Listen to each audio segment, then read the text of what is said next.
The Aztecs, in the words of Hernan Cortez.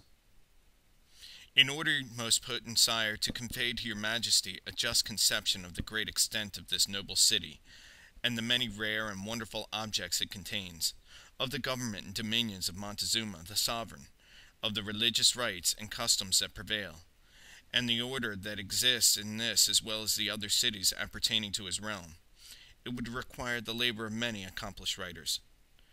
In this great city of Tenochtitlan, there are 4 avenues or entrances to the city, all of which are formed by artificial causeways, 2 spears' length in width. The city is as large as Seville or Cordova. Its streets, I speak of the principal ones, are very wide and straight. Some of these, and all the inferior ones, are half land and half water, and are navigated by canoes, foreseeing that if the inhabitants of the city should prove treacherous, they would possess great advantages from the manner in which the city is constructed. This city has many public squares in which are situated the markets and other places for buying and selling. There is one square twice as large as that of the city of Salamanca, surrounded by porticos where are daily assembled more than 60,000 souls, engaging in buying and selling, and where are found all kinds of merchandise that the world affords, embracing the necessities of life.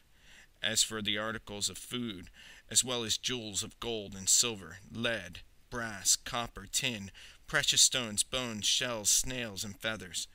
There is a street for game where every variety of bird in the country are sold, as fowls, partridges, quails, wild ducks, flycatchers, widgeons, turtle doves, pigeons, reed birds, parrots, sparrows, eagles, hawks, owls, and kestrels.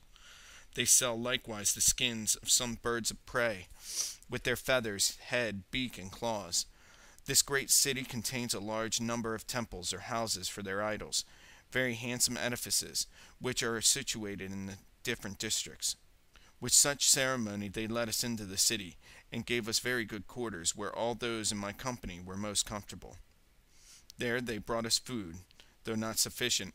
On the road we had come across many of the signs which the natives of that province had warned us about, for we found the high road closed, and another made in some holes, though not many, and some of the streets of the city were barricaded, and there were piles of stones on all the roofs. All this made us alert and more cautious. During the 3 days I remained in that city, they fed us worse each day, and the lords and principal persons of the city came only rarely to see and speak with me.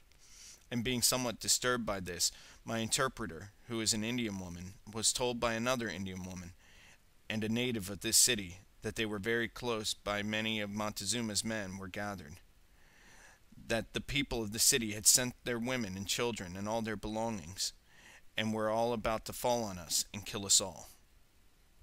I then seized one of the natives of the city who was passing by and took him aside secretly and questioned him, and he confirmed what the woman had told me.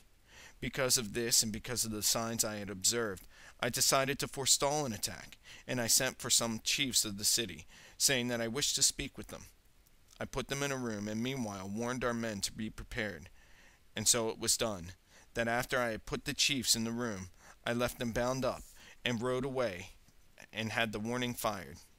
And we fought so hard that in 2 hours more than 3,000 men were killed, so that your majesty should realize how well prepared they were.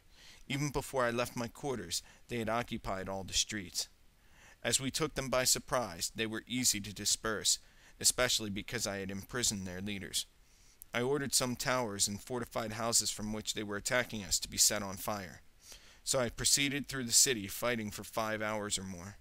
Finally, all the people were driven out of the city in many directions, for some 5,000 Indians from Texicalteca and another 400 from Kemperle were assisting me. Thus was the end of the Aztec Empire.